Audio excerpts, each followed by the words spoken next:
दोस्तों, जब भी बात आती है इतिहास के बहुत ज्यादा क्रूर और जालिम शासकों की, उसमें नंबर एक पर आता है चंगेज खान का नाम। चंगेज खान एक ऐसा शासक था जिसने कभी भी अपनी जिंदगी में कोई भी जंग नहीं हारी है। बहुत कम समय में उसने पूरी दुनिया का 1/3 हिस्सा अपने साम्राज्य में मिला लिया था। तो क्या है चंगेज खान की हिस्ट्री, कहां से वो आया था, आज हम बात करेंगे चंगेज खान के बारे में। मेरा नाम है जुबेर, आप देख रहे हैं fact for act. Genghis Khan का जन्म सन 1162 में मंगोलिया के खेंती प्रांत में हुआ था। उनके जो पिता थे वो वहां के एक कबीले के सरदार भी थे। उनका नाम यसुगी था और इनकी माता का नाम होयलम था। चंगेज खान के 3 सगे भाई थे और एक सगी बहन थी, और वहीं पर उसके 2 सौतेले भाई भी थे। चंगेज खान ने बहुत कम उम्र में, जब वो 13 साल के थे, पहला कत्ल अपनी जिंदगी का कर दिया था। उसने अपने सगे भाई को तो नहीं, लेकिन अपने सौतेले भाई को जान से मार दिया था, सिर्फ 13 साल की उम्र में। वो भी किस बात को लेकर? एक छोटी सी बात ये थी कि बचपन से वो भाई उससे बड़ा था, उसको तंग करता था, परेशान करता था। इसी चीज की वजह से सिर्फ चंगेज खान ने उसको मौत के घाट उतार दिया था। चंगेज खान की 9 साल की उम्र में शादी करा दी गई थी, लेकिन जब वो 12 साल के हो गए थे, पास के एक कबीले ने चंगेज खान की बीवी को किडनैप यानी कि उसका अपहरण कर लिया था। फिर चंगेज खान ने अपने चाचा ओंग खान और अपने भाई के साथ मिलकर एक जंग लड़ी, जिसमें उसने अपनी जो बीवी थी उसको वहां से रिहा कराया था। ऐसे तो चंगेज खान अपने भाई जुमैका और अपने चाचा ओंग खान के साथ एक जंग लड़ चुका था, लेकिन अपने बाप के मरने के बाद उसने अपने भाई को भी मार दिया था, क्योंकि गद्दी के लिए दोनों में लड़ाई हुई और चंगेज खान ने अपने भाई जुमैका को भी मौत के घाट उतार दिया। उसके बाद चंगेज खान ने देखा ऐसा तो बहुत सारे लोग हैं जो उठ सकते हैं मंगोल के साम्राज्य के लिए। अपने भाई जुमैका को मारने के बाद चंगेज खान ने एक अभियान चलाया, जिसमें उसने जितने भी वहां पर मंगोल कबीले थे सबको एकजुट किया और उनका सरदार वो खुद बन गया। यानी कि सारे कबीलों को एक साथ लेकर आया और एक साथ युद्ध करना उसने शुरू कर दिया। ये उसकी शुरुआत थी। चंगेज खान के दाहिने हाथ में एक खून का धब्बा था, जो उनके बचपन से, यानी कि उनके जन्म से ही वो निशान था। उसे देखकर उनकी माँ कहती थी कि ये बहुत जंगें लड़ेगा और बहुत लोगों का खून बहाएगा। शायद यही कारण है चंगेज खान ने इतनी जंगें लड़ी और इतने ज्यादा लोगों का खून भी बहाया। मंगोल इतने क्रूर होते थे, जहां से वो निकल जाते, गांव हो या शहर हो, वहां के लोगों को मार देते थे। वहां के जानवर तक को वो नहीं छोड़ते थे, यहां तक कि जो लोगों की फसलें होती थी उनको भी वो जलाकर राख कर देते थे। चंगेज खान के सेनापति भी जब लोगों को मारते थे, वो लोगों को मारकर उनकी गर्दन से एक माला तैयार करते थे। जिसकी माला सबसे ज्यादा बड़ी होती थी, चंगेज खान की तरफ से उसको कुछ न कुछ बहुत अच्छा पुरस्कार भी दिया जाता था। लेकिन अगर किसी सेनापति की माला छोटी रह जाती थी तो उसी की गर्दन काटकर उसी की माला में पिरो दिया जाता था।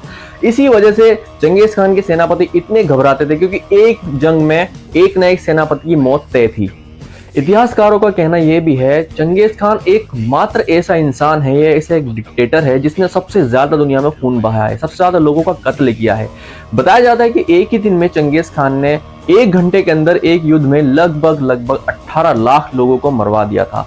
पूरी जिंदगी में उसने करीब 4 से 5 करोड़ लोगों को मरवाया। ये सिर्फ एक अनुमान है, गिनती इससे ज्यादा भी हो सकती है।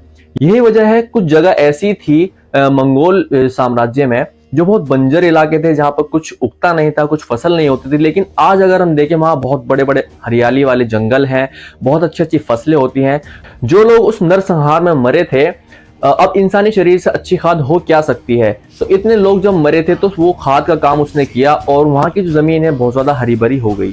चंगेज खान के नाम को सुनकर लोग समझते हैं कि वो एक मुस्लिम शासक था, लेकिन ऐसा नहीं है। चंगेज खान का असली नाम तेमुजिन था, लेकिन क्योंकि वो वहां का रूलर था और मंगोल में रूलर यानी कि शासक को खान की उपाधि दी जाती है, इसलिए उसको खान की उपाधि दी गई। बाद में उसको चंगेज खान के नाम से पुकारा जाने लगा। एक बार ईरान के निशापुर में एक तीरंदाज ने चंगेज खान के दामाद को तीर मारकर कत्ल कर दिया। उसके बाद अपनी बेटी के कहने पर उसने पूरे के पूरे निशापुर को ही मौत के घाट उतरवा दिया।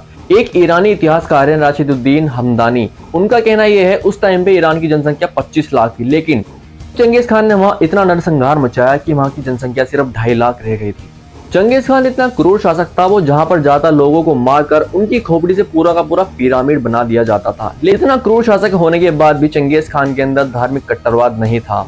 उसके साम्राज्य में सभी धर्मों को मानने की इजाजत थी, इसीलिए वो इतने बड़े साम्राज्य पर हुकूमत कर पाया। युद्ध में बच गए लोगों को भी चंगेज खान जिंदा नहीं छोड़ता था, उसके लिए एक अलग प्रोसेस होता था।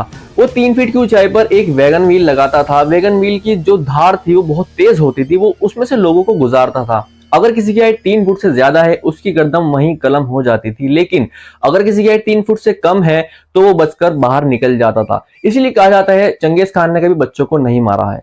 मंगोल साम्राज्य में 3 साल के बच्चे को ही घुड़सवारी और तीरंदाजी सिखाने के लिए भेज दिया जाता था। चंगेज खान ने ये सारा खेल 1206 और 1227 के बीच में खेला, यानी कि पूरा साम्राज्य जो उसका चला वो इसी दौरान चला। 1227 में उसकी मौत हो गई। लेकिन चंगेज खान की आखिरी ख्वाहिश सुनकर आप लोग भी हैरान रह जाएंगे। उसने सेना 1 को बुलाया और उनसे कहा कि मुझे मेरे मरने के बाद वहां पर दफना देना।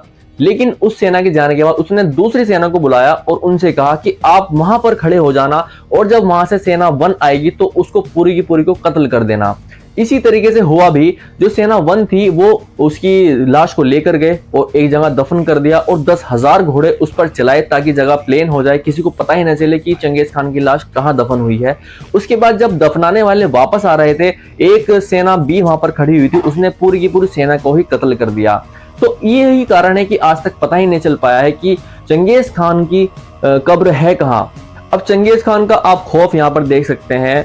जिस सेना ने उसको दफनाया वो तो मर गई, अब किसी को पता ही नहीं है चंगेज खान मर गया है। इसीलिए 10 साल तक बिना चंगेज खान के, यानी कि बिना किसी शासक के, उसका शासनकाल पूरा स्मूथली जैसा चलता था वैसा ही चलता रहा। चंगेज खान को मंगोलिया के लोग आज भी सिर्फ शासक नहीं, फादर ऑफ नेशन मानते हैं मंगोलिया का। यही कारण है वहां की करेंसी पर भी चंगेज खान का ही फोटो लगाया जाता है। जैसे हमारे यहाँ हिंदुस्तान में गांधी जी का फोटो लगाया जाता है, वैसे ही वहां पर चंगेज खान का फोटो वहां की नोटों पर लगा होता है। अगर फैक्ट अच्छे लगे हो, वीडियो अच्छी लगी हो तो वीडियो को लाइक, शेयर और कमेंट भी कर दीजिएगा और हमारे चैनल को सब्सक्राइब भी कर दीजिएगा।